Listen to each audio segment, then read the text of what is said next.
A village lying deep in the bushes, characterized by bad roads and more bad roads.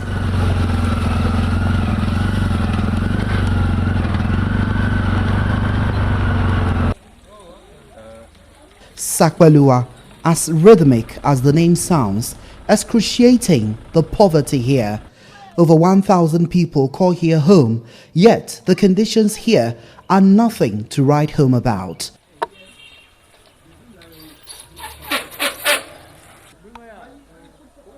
Politicians have erected so many power poles, but access to electricity remains a pipe dream.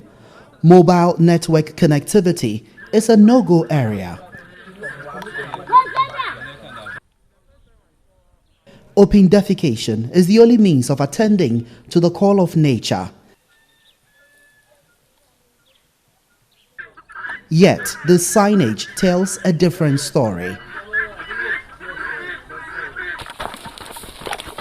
Sakpalua is replete with harrowing tales of residents being bitten by snakes as they dash into the bushes at night to defecate.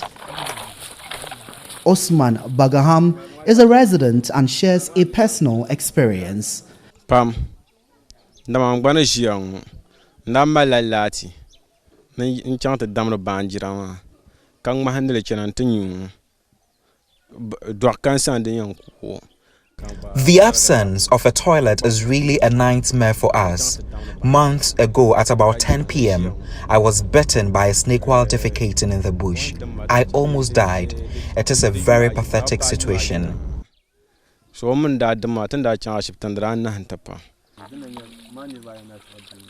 Access to potable water is yet to be realized in Sakpalua. The search for water is a struggle for both the young and the old.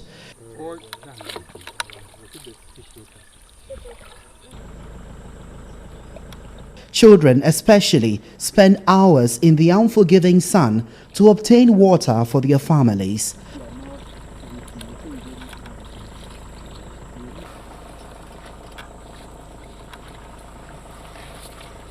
The consumption of this often contaminated water exposes residents to the risk of contracting waterborne diseases. More troubling for inhabitants is the absence of a health center in this community. Those in need of critical medical attention have to be carried on motorbikes or tricycles on more than 2-hour bumpy ride to the northern regional capital, Tamale. Pregnant women are the most adversely affected by this healthcare inequality. 22-year-old ASANA Abu is expecting her second child, but is often preoccupied with how delivery will pan out after the first childbirth nearly cost her her life. During my pregnancy, when I was in labor, it was horrifying. I was put on a motorbike while the labor pains were simply unbearable. I have been having sleepless nights about how delivery would be this time. We need a health center in the village.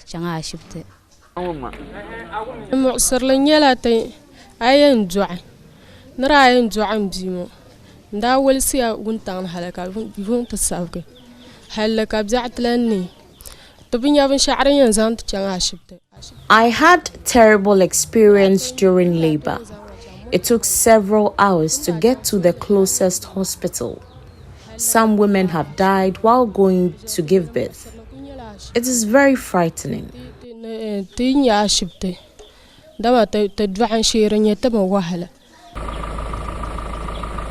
This farming village has only 2 traditional birth attendants, but residents say patronizing their service is tantamount to gambling with one's life since the TBAs have no formal training.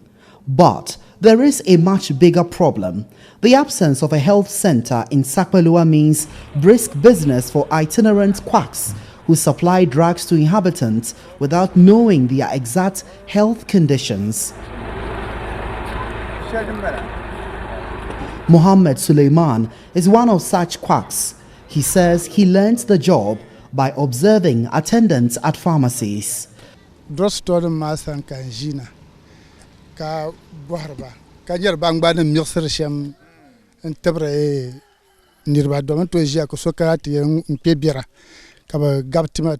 learned this trade by observing the drugstore workers. I monitored how they speak to patrons and I listed names of some of the drugs. If it's headache, malaria or fever, I can give you medication. In fact, I can look at your face and tell what's wrong with you.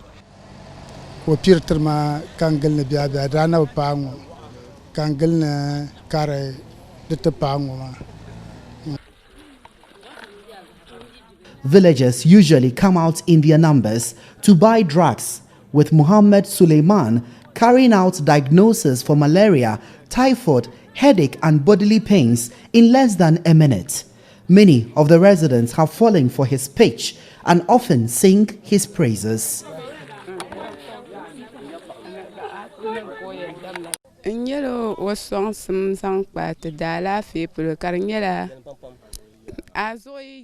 is our only savior because there is no health center here.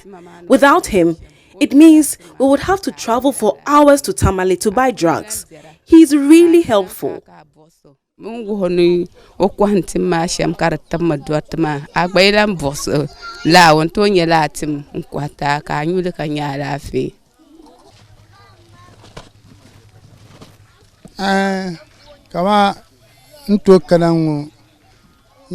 This job is really lucrative. I attend to 3 other villages apart from Sakpalua. I earn 200 cedis daily or even more depending on the number of patients. 2 million, 200 cedis. Mohammed is highly respected and trusted in Sakpalua and other adjoining communities, never mind his trade being illegal and dangerous. In fact, many do not recognize he has no license or qualification for what he does.